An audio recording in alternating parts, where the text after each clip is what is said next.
students, myself, Bhavesh Kumar, University Postgraduate Department of Geography, Kolhan university Chaibasa. आज हम इस video class के जरिए जो टॉपिक डिस्कस करने जा रहे हैं वो जियोमॉर्फोलॉजी पीजी सेमेस्टर 3 के स्टूडेंट्स के लिए जियोमॉर्फोलॉजी के मॉड्यूल 4 में दिया गया है। टॉपिक है glacial processes and resulting landforms है। ये जो टॉपिक है ये पीजी सेमेस्टर 3 के स्टूडेंट्स के सिलेबस में है। इसके अलावा UG sem 1 geography and honours के स्टूडेंट के सिलेबस जियोमॉर्फोलॉजी वाले में भी है। इसके अलावा इंटरमीडिएट में भी है। और जियोमॉर्फोलॉजी में विशेषकर जो लैंडफॉर्म्स वाला जो ये है टॉपिक है वो बहुत ही मेन होता है। वो इसलिए मेन है क्योंकि कहीं ना कहीं जियोमॉर्फोलॉजी टोटल लैंडफॉर्म्स पे ही टिका हुआ है और इस वजह से जियोमॉर्फोलॉजी के रिगार्डिंग जो भी क्वेश्चंस पुट होते हैं एग्जाम में वो लैंडफॉर्म से मोस्ट ऑफ द क्वेश्चंस आते हैं। देखिए तो आज के टॉपिक में glacial processes and resulting landforms या फिर एसोसिएटेड लैंडफॉर्म्स कह लीजिए। हिंदी में हिमानी के कार्य या हिमनद के कार्य या क्रियाएं और उससे बनने वाली संबंधित स्थलाकृति या उससे बनने वाली स्थलाकृति, तो ये है। इसमें सबसे पहले हम आप देख लीजिए कि ग्लेशियर जो है, तो ग्लेशियर जो शब्द है वो होता क्या है, हिमनद कहते किसको है।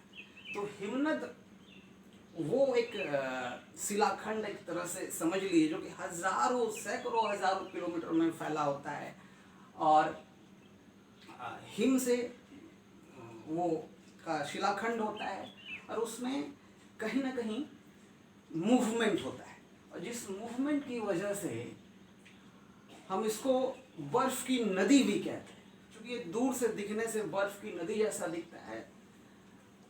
जाहिर सी बात है कि हमारे एटमॉस्फेयर का जो टेम्परेचर है वो कभी घटता है कभी बढ़ता है। तो इसी टेम्परेचर के घटने बढ़ने की वजह से इसमें इसका पिघलाव होता है, ये जमता है और जिस वजह से इसमें मूवमेंट होता है। तो फिर जब इसमें मूवमेंट होगा तो ये आगे बढ़ेगा, हिमनद ग्लेशियर आगे बढ़ेगा और उस आगे बढ़ने की क्रिया को हम लोग एडवांसमेंट ऑफ ग्लेशियर्स कहते हैं। एडवांसमेंट ऑफ ग्लेशियर, जब किन्हीं कारणों से ग्लेशियर आगे नहीं बढ़ करके पीछे खिसकेगा तो उसको हम लोग रिट्रीट ऑफ ग्लेशियर कहते हैं। हिंदी माध्यम के स्टूडेंट्स के लिए हिमनद का निवर्तन कहते हैं। तो देखिए ये तो हो गया इसके कुछ बात। इससे संबंधित हिमनद से संबंधित कुछ फैक्ट जान लीजिए जो एग्जाम में क्वेश्चन बन सकते हैं।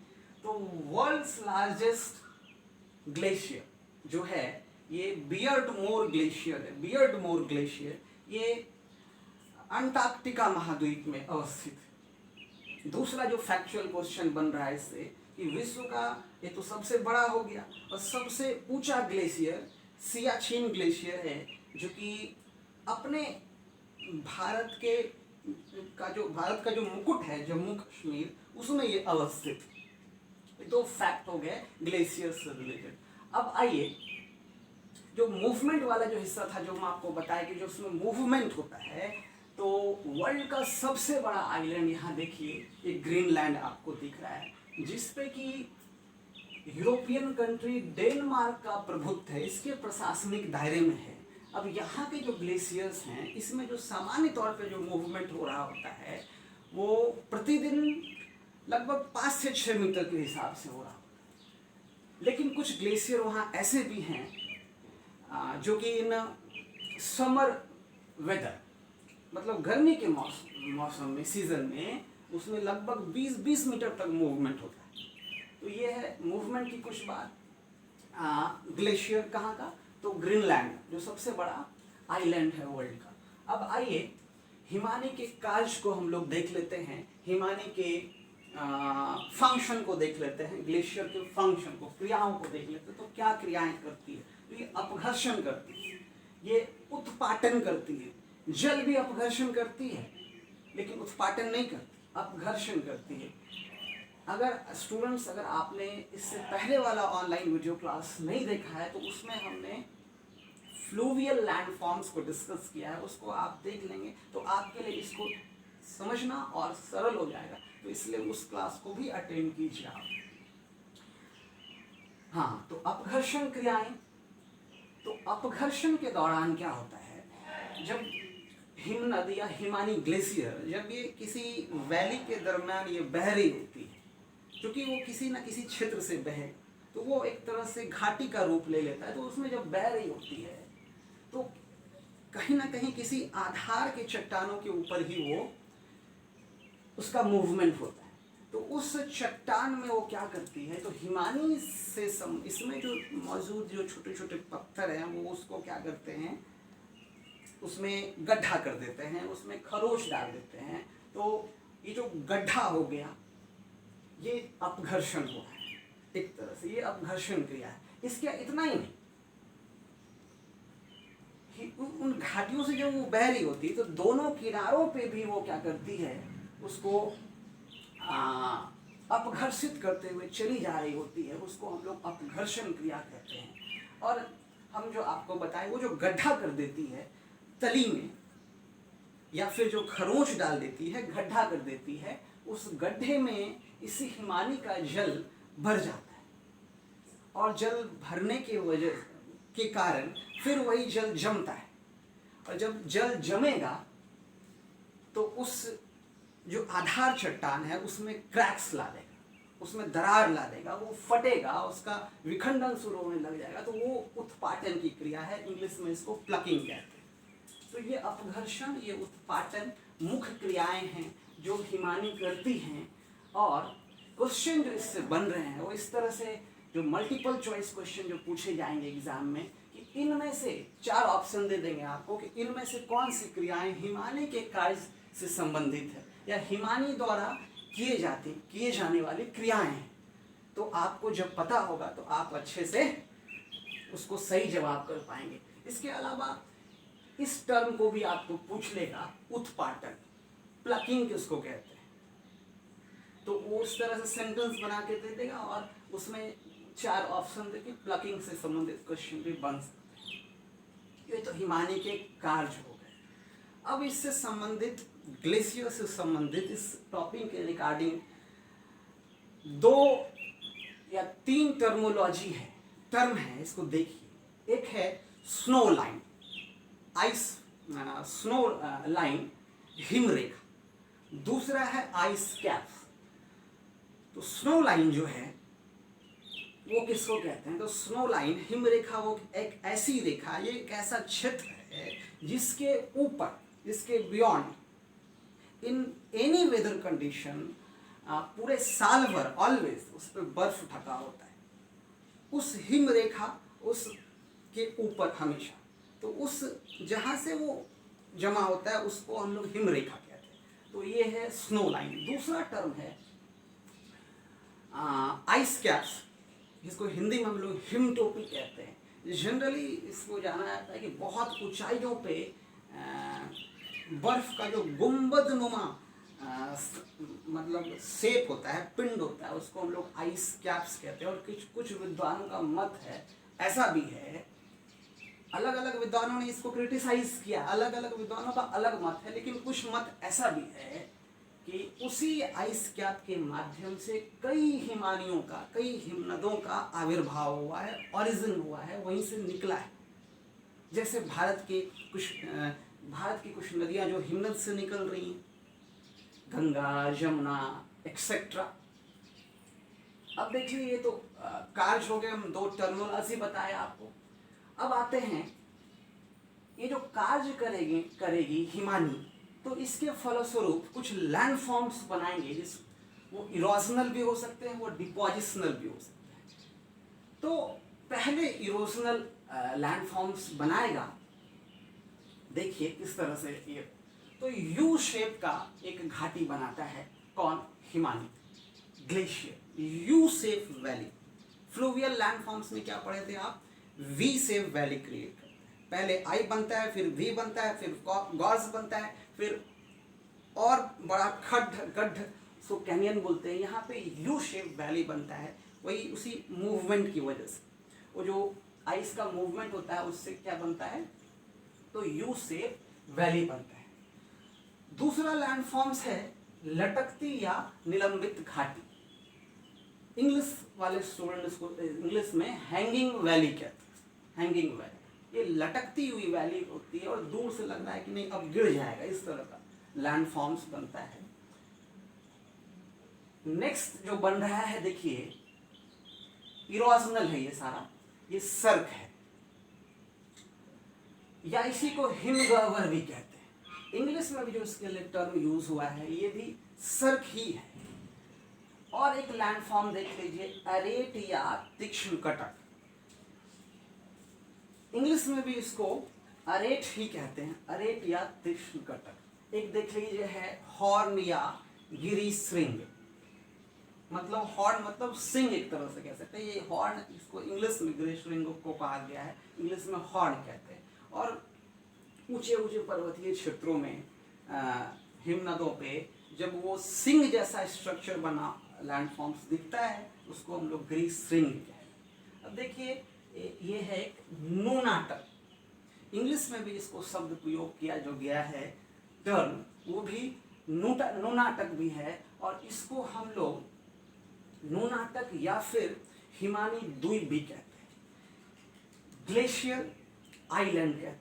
क्यों कहते हैं, क्योंकि विशाल क्षेत्रों में जब हिमानी होता है तो उस बीच में क्या होता है कि छोटे छोटे टीले, छोटे छोटे मतलब ऊंची संरचना, बीच बीच में ऊंची संरचना बन रही होती है जो कि दूर से एक आइलैंड की तरह दिखता है।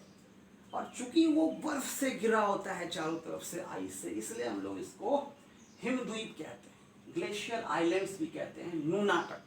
तो ये भी प्रश्न, ग्लेशियर आइलैंड किसको कहते हैं, तो नूनाटक को कहते हैं, आ सकता है। देख लीजिए जो अगला लैंडफॉर्म्स ये है जो हिमानी इरोजन से बना रही है वो है श्रृंग एवं पुच्छ। अंग्रेजी में इसको कहते हैं crag and tail, CRAG, crag and tail. फिर एक है भेड़ पीठ सैल, भेड़ पीठ सैल। जैसा कि नाम से ही आपको ज्ञात हो रहा है भेड़ पीठ, ये लैंडफॉर्म्स कैसा दिखेगा, तो भेड़ दूर से लगेगा कि नहीं कोई भेड़ बैठा है, उसके पीठ जैसा ये जो स्ट्रक्चर है ये भेड़ पीठ है। इससे पहले देखिए जो हम ये हॉर्न वाला जो था ना, हॉर्न या गिरिश्रिंग, उससे संबंधित एक फैक्ट जो हम आपको लिख दिए हैं कि विश्व का जो सबसे प्रसिद्ध हॉर्न है, विश्व प्रसिद्ध वर्ल्ड फेमस, वो मैटर हॉर्न। क्या है, METTERHORN, मैटर हॉर्न, जो कि कहाँ है, यूरोप के स्विट्जरलैंड में, जो कि विश्व प्रसिद्ध है।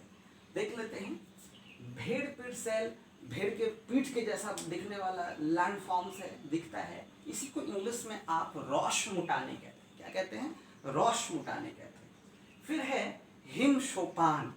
सोपान से तात्पर्य सीढ़ी का है, तो सीढ़ी नुमा जो स्ट्रक्चर है, जैसे आप मान लीजिए कि घर की सीढ़ी, तो किस तरह से वो छोटे यूनिट पे, छोटे स्केल पे, लेकिन हिम सोपान जो होगा बहुत बड़े बड़े स्केल पे होगा, लेकिन उस तरह से दिखेगा।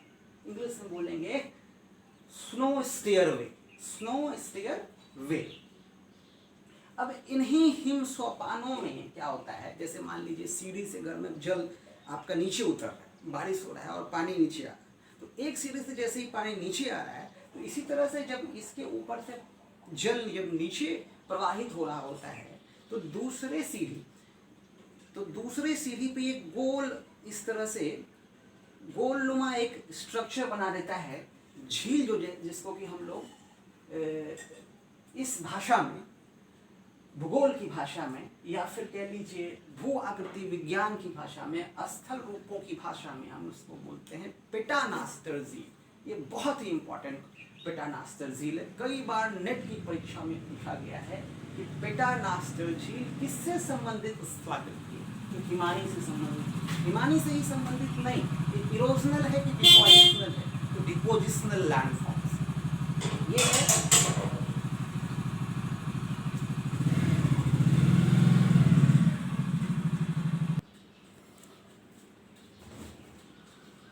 हाँ, तो हम थे भेड़पीट सैल में, इसको हिम सोपान में। तो पिटानास्तर झील है जो कि हिम सोपानों के सोपान के दरमियान बनती है।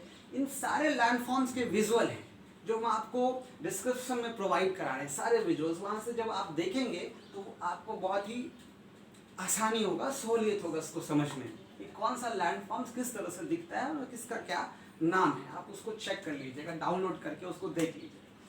हिम सोपान के बाद आगे बढ़ते हैं, फियोर्ड है। इसी को कहीं कहीं फियोर्ड तट की स्थलाकृति कहते हैं। तो जनरली जो इंग्लिश में इसके जो शब्द प्रयोग किया गया है वो फियोर्ड ही है, कहीं कहीं फियोर्ड कोस्ट है। तो उच्च अक्षांश वाले क्षेत्रों में, हाई लैटिट्यूड वाले एरिया में क्या होता है कि समंदर किनारे जो हिमानी हैं वो उसमें डूब गए होते हैं कहीं कहीं, तो उन्हीं वो चबूतरा एक बन गया होता है। और ये अक्सर उच्च अक्षांशों में समंदर के किनारे होता है। तो ये जो डूबा हुआ दिखता है हमेशा, वो चबूतरा समंदर के जल से, सी के वाटर से, उसी को हम लोग फियोर्ड कहते हैं या फियोर्ड तट कहते हैं। अब हम आते हैं, ये हो गए इरोजनल लैंडफॉर्म्स। अब हम आते हैं हिमानी के द्वारा बनने वाले डिपोजिशनल लैंडफॉर्म्स, मतलब निक्षेप जनित स्थलाकृति। अपर्दन करने के बाद बनाएगी, एक है उसको जो अपर्दन करेगी उसको कहीं जाकर के डिपॉजिट करेगी, और डिपोजिशन के बावजूद भी वो लैंडफॉर्म्स बनाएगी। तो देखते हैं तो कई तरह के जो डिपोजिशन कर रहा है उसके बाद एक स्थलाकृति बन रहा है, इसको कह रहे हैं हिमोड। अंग्रेजी में उसको कहते हैं हम लोग मोरेन। बर्फ का कहीं भी आपको इकट्ठा वो दिख जाए, बहुत बड़े आकार में समूह में दिख जाए, छोटे बड़े स्केल पे दिख जाए, तो उसको आप हिमोड या मोरेन कह सकते हैं। एक है ड्रमलिन। अब ड्रमलिन जो लैंडफॉर्म्स है, अंग्रेजी में इसके लिए शब्द प्रयोग ड्रमलिन ही है, इंग्लिश मीडियम स्टूडेंट्स के लिए ध्यान देंगे। लेकिन ये दिखता कैसा है, तो ये उल्टे हुए नाव की तरह दिखता है। मतलब वो जो बोट मान लीजिए जो पलट जाता है वो उस तरह से दिखता है, इसको कहते हैं हम लोग ड्रमलिन।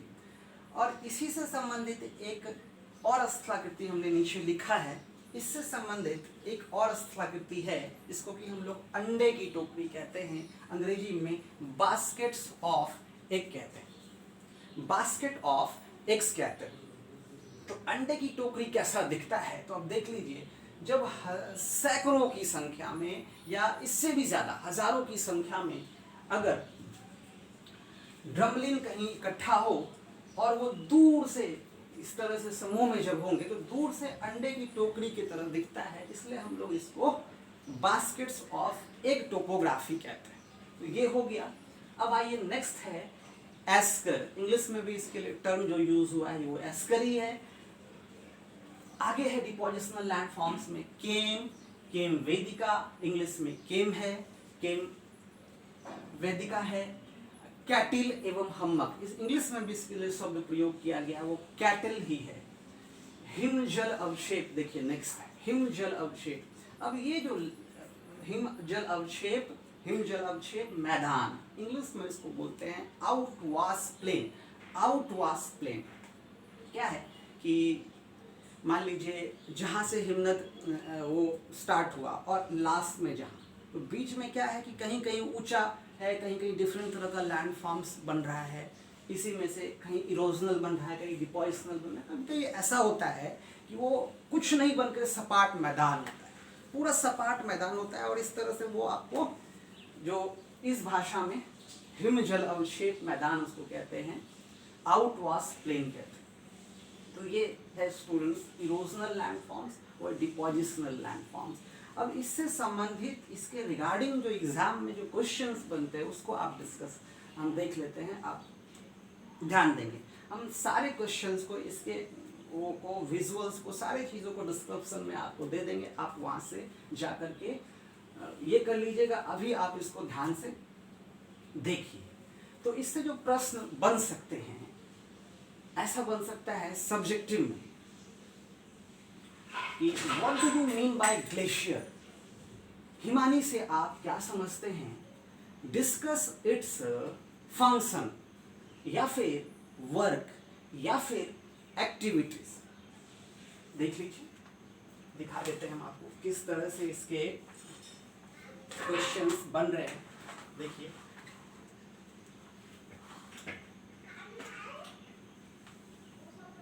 देख लीजिए, हमने लिख दिया है what do you mean by glacier, discuss its function, work और एक्टिविटीज।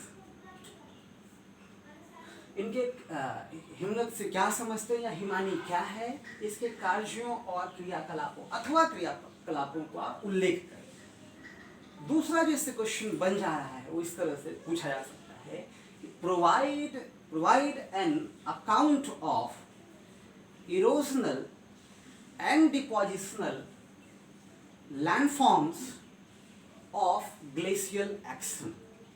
मतलब हिमानी क्रिया द्वारा बनने वाले अपरदनात्मक या फिर अपर्दित या फिर निक्षेप जनित स्थलाकृतियों का एक लेखा प्रस्तुत करें। अकाउंट प्रोवाइड करें, लेखा प्रस्तुत करें, इस तरह से आ सकते हैं। या फिर जो क्वेश्चन बन सकते हैं, describe erosional and depositional landforms associated with either fluvial और ग्लेशियल प्रोसेसेस। आइदर लगा भी सवाल पूछा जा सकता है कि या तो आप फ्लूवियल के लैंडफॉर्म्स को डिस्क्राइब करें, डिस्कस करें, या फिर ग्लेशियल प्रोसेस और उसके लैंडफॉर्म्स को डिस्कस करें, डिस्क्राइब करें, उसका उल्लेख करें। इस तरह से भी आइदर लगा के भी प्रश्न पूछा जा सकता है। इसमें आपका चॉइस है, आप इसको दे सकते हैं। या फिर एक क्वेश्चन और भी बन सकते हैं इससे, डिस्कस फ्लूवियल ग्लेशियो फ्लूवियल लैंडफॉर्म।